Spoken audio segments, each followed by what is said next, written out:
So there's funny and then there's hilarious. So hilarious, in fact, that even co-stars can't keep a straight face during skits.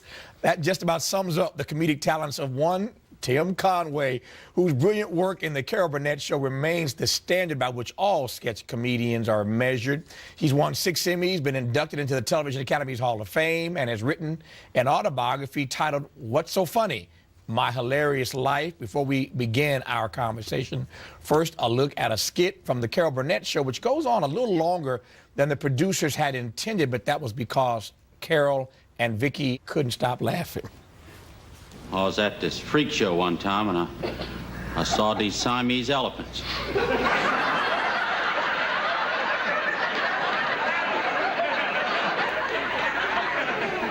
There was a joint at the end of their trunks like that. And this trainer would make them stand up on their back feet like that, and it had their trunks stretched like that. Then this little monkey would come out.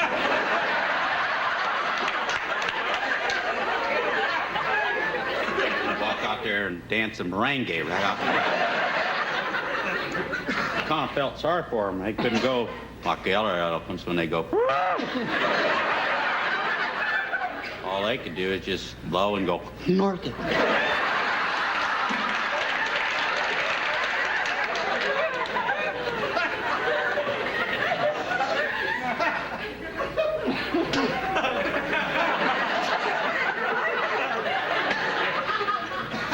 Go on, Mama.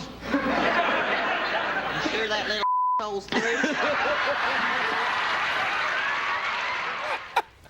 All right. So behind the scenes, what had the director ask you to do?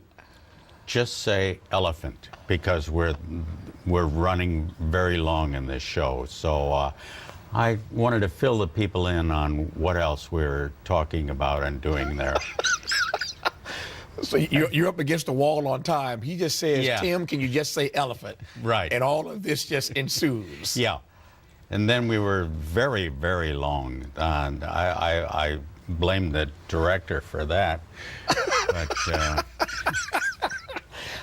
How much of your comedic genius on this show in particular had to do with the liberties that you all were given to just kind of freestyle when you needed to or felt the need? well, I think when I learn the rules, then I kind of go against the rules, because why would you have somebody sitting out there not saying anything but elephant, you know? Yeah.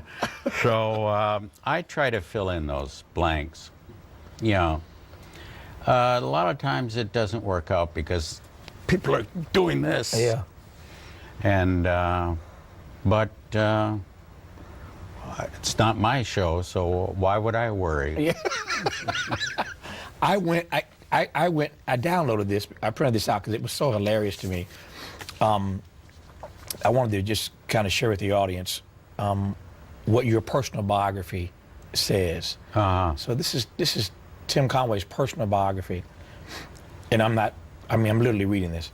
I was born, and then I did the Carol Burnett Show for 11 years. What else is there to know? Well, I didn't want to get too lengthy on that, you know. But I love that. I was born, and then I did Carol Burnett for 11 years. What else is there to know? Those 11 years, the best years of your life, or is that overstating? This is the best year of my life, I think. Yeah.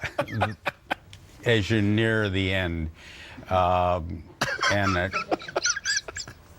I'm sorry. Yeah. Just felt a little tinge there. Could have been a big thing for you, you know. He died right on the show. Yeah. I would have made news with that. I would have killed with that, wouldn't I? Yes. You'd have gotten another week out of it. So, yeah. There is so much in this. I don't really know where to start. So let me just throw some things out at you that just kind of got my attention. First of all, you were not born with the name Tim Conway. That's not your given name. No, my mother was Romanian, and so she named me Toma, which is pretty unusual. And that was my original name, Toma Libertarian Morgansky. I think. I don't know. I never learned to spell that last part. And how did it become Tim Conway? And why did it become Tim Conway? Actually, Steve Allen changed it for me. I said, I've never liked Tom. He said, well, why don't you just dot the O and make it Tim? I said, that's my favorite name. So I did that. And so I tried to save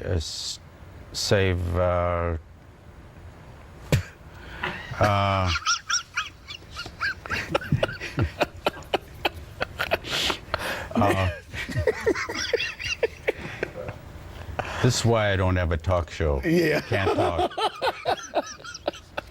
There is a funny story. Since we're talking about your mother and your birth and your given name, there's a hilarious story in this book about your christening. Yes. Would you care to remind us of Well, why they you put you on a little, like a crib thing there, a little rocking thing, and then everybody walks around the child, and I had rolled over and rolled off that and hit the table and went down to the floor and rolled under the apparatus there that they were. So the priest said, and so bless, he's gone. My dad said, he has risen. And the priest said, I don't think so. So I had rolled down on the floor and rolled under this apparatus. But you did rise, though. You came I back. did? Well, yeah. Yeah. One of the guys kicked me in the head, and they said, wait a minute, I hear something. It's a miracle. He's here. So they picked me up and put me back. So Yeah. you started out doing sketch comedy. Oh, yeah. Yeah. Comedy. Yeah. Let me fast forward again. There's so much in the book I can't do justice to it, even in a full show. But this is not so funny, and yet it becomes, to my read at least, the beginnings of your comedic career. So you're in school. A few years later, of course, you have dyslexia. Yes. And when you're asked to read in front of the class, as kids can be cruel. Oh, yes. And they're laughing at you, they're making fun of you because you can't read. Right. Or right. Or read or write. Yeah. So the kids, so you're standing up, being called by the teacher to read in front of the class. They're laughing at you, and somehow, in that process, you realize that there was something fun about making people laugh. Yes. I mean, tell me. I mean, that kind of thing would shut somebody down. To be laughed at. I mean, but you could find something in that. Well, I did, and I found that it got me out of a lot of trouble, especially fighting with other kids, because I would use that humor to challenge them rather than that my golden wrists and gloves. So it was an instrument to keep people away from me.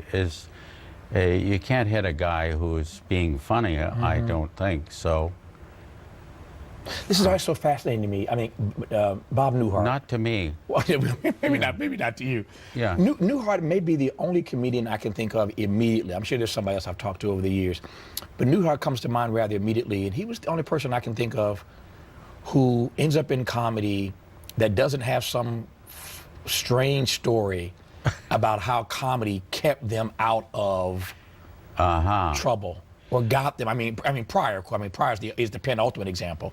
But there's so many comedians who, they say comedy is oftentimes born of dark places. Well, Bob and I are very close friends and are often mistaken for one another. And he has mentioned that comedy kept him out of a lot of trouble. And I think it kept me out of a lot of trouble, too. When a cop would pull me over and say, let me see your license, and I'd say, let me see your shoes. and he would put his shoe up on the window, and I'd say, those are nice shoes. Now here's my license. And one thing led to another, where I spent a lot of time behind bars because the police in Cleveland had very little sense of humor. They didn't find that so funny, did they? Your dyslexia notwithstanding, and people laughing at you at some point notwithstanding, you end up being a pretty decent athlete. Yes. Until you got hit in the back. Yeah. Well, I was a great athlete, and not just pretty good. Every muscle toned to perfection, Yeah. as you can see. And yeah, I was a pretty good athlete because I was small, Yeah. you know, and the coach made me a guard on the football team, which is, you know, you should be a guard. Yeah, yeah. Yeah, which I was up against guys your size as a guard, and I guess he did it for jokes because there was a lot of pain involved in that. But I was like a little mouse. I would Yeah. kind of scratch into the secondary and tackle a guy with the ball, or that thing would look like a ball. Yeah. Elongated ball. And so I became a pretty good athlete. Until you got a pretty good hit one day. Yes, a guy ran. And they had to lift you. I'll let you tell the story, but yeah. Well, a guy ran into my back and cracked a vertebrae. He was on my team, incidentally. Wow. So evidently he's had something against me. So, and I just kind of laid on the tarmac there. We were played at an airport. Yeah. And they came out to us, and the coach said, "Get up and stand up, so show them you can walk off." And I said, so they stood me up and I fell down, and they stood me up and I fell down, and he said, "Maybe there's something wrong with this." You think? Yeah. So the vertebrae had been pinched and had cut off a lot of things, like my speech and things like that. So they laid me back. Well, they didn't have to lay me down. They just stood me up and I plopped back down. And so I lay there for a while, or lied, or lay-lied there for some time. And I can never figure that out either. so they finally put me on a stretcher and took me off the field, and I consider myself very lucky from that day forward that I wasn't paralyzed, because I should have been. Yeah. I mean, all jokes aside, which is always tough with you in these conversations, but all jokes aside for at least 30 seconds. So you tell the story years later how you're in your chiropractor's office, and he pretty much tells you that the back pain that you're having at this age, or were having at that time, was connected to that injury way back in school. Yes. And I should have been paralyzed, actually, because the nerves in my spine were pinched. But you had to tell the jokes, so the jokes had to get out. Oh, yeah. The jokes had to get out. Yeah. Yeah. So I went to a football party afterwards and passed out in the trees and the bushes, and so they said, gee, maybe something is wrong with him. And they called the ambulance, and they took me to the hospital, and here I am. Wow. I said I want to be well enough to do Tavis's show. Yeah, yeah. Well, they got you here. Yeah. 80 years later. When did you know? Was there a seminal moment when you... Tuesday. Tuesday. You told me that already. It was Tuesday, yeah. But what year was it on Tuesday when you figured out that you were gifted enough to really do this comedy thing? How did you figure this out? How did you know very early, I think, in high school, 11th, 12th grade. You know, you knew then that comedy was your future? Well, it got me out of a lot of trouble. You know, I didn't have to fight many big people, guys like yourself. although I could handle you, Yeah. because I'm a natural athlete. Yeah. Every muscle toned. Yeah. To perfection. So I used, because I was stupid in high school and I really couldn't handle what they told you to do, like spell or read.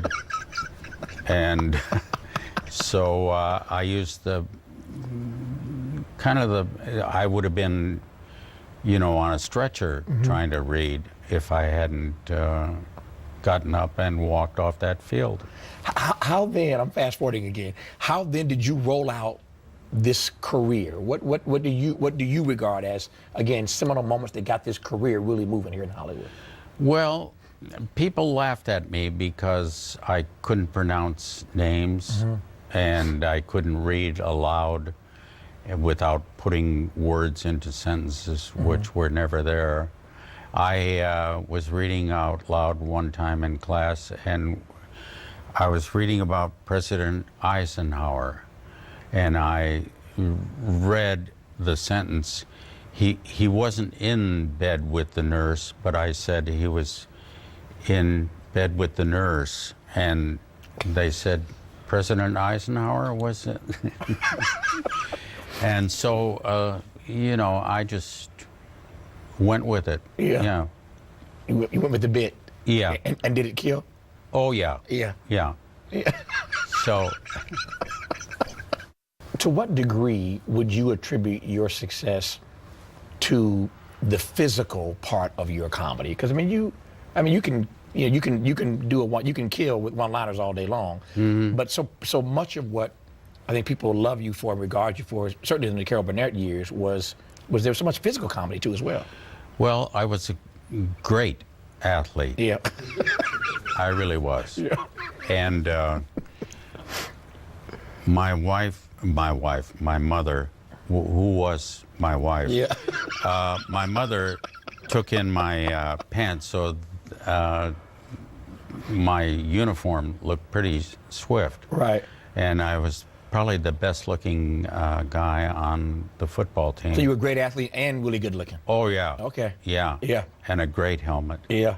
And so I was a pretty sharp guy, what with this knowledge of presidents and things of that nature. And I could recite Mary Had a Little Lamb, so what more can you ask So you for? had it all. Oh, yeah. Speaking of Yeah. your mother taking up your pants, there's a funny story in the book, and I wasn't with you. Sometimes I'm not sure if the story is, if it's true or you just pulling my leg, but I think it was a true story of the time you were boxing, and you had to box with one hand. You remember this story? Well, yes, Is that a true I story? do. Yeah, well, I was boxing Billy Butler, and Billy was about a foot taller than I was. Big, tall, lanky guy, and I kept hitting him in the stomach, and he kept hitting me in the head. And I think that the people in the crowd saw the humor in that there's just this guy really going at his stomach, and the other guy's pounding me in the head. So being a natural athlete, as I was, I went out for every sport, and that helped me get with the guys, you know what I mean? I wanted to be a cheerleader, but they were all girls, so I didn't have a shot at that. See, the funniest part to me about the story of the fight with your one hand is that you were such a small guy. According to the story, your shorts kept falling down. Yeah, So well, you were trying my to hold up mother- your shorts with one hand. Mother had made the shorts, and my name was Little Butcher. And Little so Butcher. She kind of put that name on there for me. So, but my pants kept falling down, and the more I swung at this other guy, with every swing, my pants fell a little further. So the audience was treated to